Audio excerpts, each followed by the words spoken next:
وہی ہوا جس کا ڈر تھا، اور ارشد شریف کے قتل کی جو ویڈیو ہے اب اس کا ثبوت مل چکا ہے اور اس کا سراغ مل چکا ہے کہ وہ کون سے شخص کے پاس موجود ہے۔ بسم اللہ الرحمن الرحیم۔ السلام علیکم۔ اپنے فیس بک اور یوٹیوب چینل کے ساتھ میں ہوں رحسین حیدر رمضان۔ سب سے پہلے آپ کو اپنے اس چینل پر خوش آمدید کہوں گا۔ ناظرین، وہی ہوا جس کا ڈر تھا، اور آپ کے ساتھ مسلسل ہم خبریں شیئر کر رہے تھے کہ یہ امپورٹڈ اور نااہل ٹولہ جو ہے یہ اقتدار میں آیا ہے، اور ان کے آنے کی اصل وجہ یہ ہے کہ یہ اپنے کیسز سے جان چھڑوانا چاہتے ہیں۔ یہ چاہتے ہیں کہ کسی طریقے سے ہی انہیں NRO2 مل جائے، تمام سمدھی، داماد، سالے، بہنوئی جتنے بھی لوگ ہیں تمام کو ریلیف ملے، اور پھر یہ باہر کے ممالک میں پاکستان کے لوگوں کی لوٹی ہوئی دولت پر بیٹھ کر عیاشی کریں۔ اب ذرا پہلی خبر آج کی لے لیں،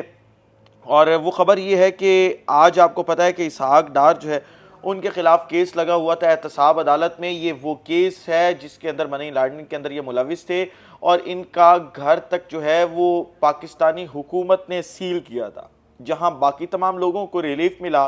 وہیں پہ اسحاق ڈار کو NRO2 مل چکا ہے، اور جو NRO2 کی گنگا بہ رہی تھی اس میں اب اسحاق ڈار نے بھی ہاتھ دھو لیے ہیں۔ کچھ اور ہاتھ آئے نہ آئے، لیکن انہوں نے اپنے کیسز سے جو انہوں نے اربوں روپے پاکستانی قوم کے جو ہیں وہ کھائے ہوئے ہیں ان سے جان چھڑوا لی۔ اب احتساب عدالت نے جو ہے وہ اسحاق ڈار کے خلاف یہ جو مقدمہ تھا اس کی کارروائی ختم کر دی ہے۔ اب مزید اس مقدمے کو اسحاق ڈار کے خلاف نہیں چلایا جائے گا۔ پہلے شہباز شریف، پھر حمزہ شہباز، پھر مریم نواز، پھر زرداری، A to Z ایک ایک کر کے تمام لوگوں کو ریلیف ملا، اور اب باری تھی اسحاق ڈار کی، اور آج اسحاق ڈار کو جو ہے وہ ریلیف فراہم کر دیا گیا ہے۔ اب جو اگلی خبر میں نے آپ سے شیئر کرنی ہے وہ ارشد شریف کے قتل کے حوالے سے ہے، اور ہم آپ کو مسلسل یہ بتا رہے تھے، جس کی تصدیق جو ہے وہ بعد میں تسنیم حیدر نامی شخص نے بھی کی، کہ اس قتل کی پوری جو پلاننگ تھی وہ لندن کے اندر کی گئی، اور ایک شخص چاہتا تھا کہ ارشد شریف اور عمران خان دونوں کو قتل کر دیا جائے، اور لندن کے اندر سے ہی پورے کے پورا یہ جو پروسیجر تھا اس کی پیمنٹ ہوئی تھی۔ یہ نہیں تھا کہ پاکستان کے اندر سے لوگ ملوث نہیں تھے، پاکستان کے اندر سے لوگ ملوث تھے، لیکن وہ جو آپریشن تھا ان دونوں کے خلاف اس کو ڈائریکٹلی ہینڈل کیا گیا تھا لندن سے بیٹھ کے۔ وہیں سے تمام انسٹرکشنز جو ہیں وہ فراہم کی جاتی تھی، پاکستان سے جو بھی بات ہوتی تھی وہ لندن جاتی تھی، اور آگے پھر وہ جو سپاری والا گروپ تھا، یہ شوٹرز تھے، ان تک بات پہنچائی جاتی تھی۔ پھر ہم نے آپ کے ساتھ یہ خبر بھی شیئر کی تھی اپنے ویلاگز کے اندر کہ جو ارشد شریف کا قتل ہے اس قتل کو، کیونکہ فرمائشی قتل تھا اور ارشد شریف کے اوپر قتل سے پہلے تشدد بھی کیا گیا تھا، تو اس تشدد کی ویڈیو اور ساتھ ہی ساتھ ارشد شریف کے قتل کی ویڈیو، یہ ویڈیوز بنائی گئی تھی باقاعدہ، جو بعد میں لندن میں ایک شخصیت کو پہنچائی گئی، اس کو دکھائی گئی کہ یہ دیکھ لیں جی باؤ جی، یہ وہ تمام ثبوت ہیں کہ ارشد شریف کو ہم نے کس طریقے سے بے دردی سے جو ہے وہ قتل کیا تھا۔ اب اس کے حق میں بڑی گواہی جو ہے وہ آ چکی ہے اس وقت، اور وہ گواہی جو ہے وہ دی ہے اس دفعہ عادل راجہ نے جو بات ارشد شریف کے قتل میں کی تھی وہ تمام باتیں اب سچ ثابت ہوتی ہوئی دکھائی دے رہی ہیں۔ اب جو انہوں نے ٹویٹ کیا ہے وہ ٹویٹ انہوں نے یہ کیا کہ ذرائع کا دعویٰ ہے کہ ارشد شریف کے قتل کی ویڈیو بھی موجود ہے جو باقاعدہ لندن میں دکھائی گئی۔ اب سوال یہ پیدا ہوتا ہے کہ وہ کون سا شخص تھا جس نے ویڈیو بنائی، پھر وہ کون سا شخص تھا جس کو یہ ویڈیو دکھائی گئی، اور کس کی خواہش پہ یہ ویڈیو بنائی گئی، اور جو ہے وہ کون تھا وہ جو ارشد شریف کو تکلیف میں دیکھنا چاہتا تھا اور اس کو جان سے ہاتھ دھوتا ہوا دیکھنا چاہتا تھا۔ اب وہ ویڈیو جو ہے وہ اس وقت کس کے پاس موجود ہے، یہ اگر تمام سراغ لگانے ہیں تو تسنیم حیدر کو شامل تفتیش جب کیا جائے گا تو آپ دیکھیں گے کہ باری باری ہر چیز کھل کے سامنے آ جائے گی، تمام نام سامنے آ جائیں گے کہ وہ ویڈیو کس نے دیکھی، کس شخص کی فرمائش پہ بنائی گئی، اور کیوں وہ ویڈیو جو تھی وہ بنائی گئی۔ اب ذرا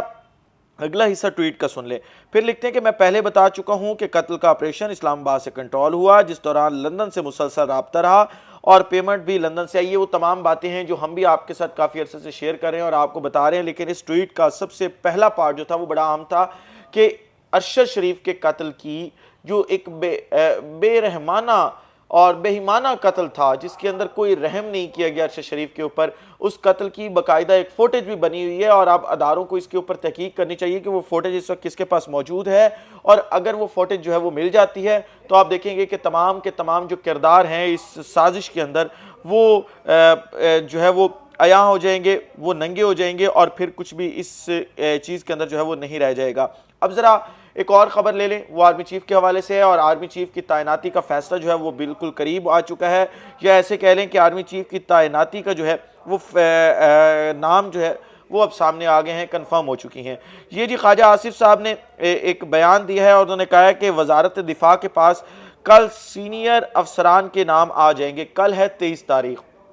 اور کل اگر تمام کے تمام جو نام ہیں وہ آتے بھی ہیں وزارت دفاع کے پاس تو اس کا کوئی فائدہ نہیں ہوگا، کیونکہ کل شہباز شریف صاحب جو ہے وہ لندن اپنا بیرون ملک روانہ ہو رہے ہیں، انہیں کوئی بھی باہر سے آواز بھی مارے نا شہباز بات سن، جو میاں صاحب ہیں وہ فوری بیگ پیک کرتے ہیں، اپنا پورا جو ساتھ انہوں نے ایک جمع غفیر رکھا ہوا ہے اور ایک فوج رکھی ہوئی ہے ظفر موج والی جو ہے، اس کو ساتھ جہاز میں بٹھاتے ہیں اور وہاں پہ پہنچ جاتے ہیں۔ اب ویسے ہی ان کا دورہ ہے، کل کا دن ویسے نکل جائے گا، پرسوں کا دن بھی نکل جائے گا۔ میں آپ کو بارہا بتا رہا ہوں کہ 27 نومبر سے پہلے اگر کوئی شخص چاہتا ہے کہ تعیناتی ہو تو یہ امپاسبل ہے، کیونکہ 25 کو انہوں نے واپس آنا ہے، اور جو 26 ہے اس کو عمران خان صاحب پنڈی پہنچ رہے ہیں، تو تعیناتی اس وقت ہوتی نظر نہیں آ رہی۔ 29 کو ہی تعیناتی ہوگی، اور جو ادارہ جس شخص کو چاہ رہا ہے تعیناتی اس کی مرضی کی ہوگی۔ اب ذرا آخری خبر لے لیں اس ولاگ سے جی، وہ خبر یہ ہے کہ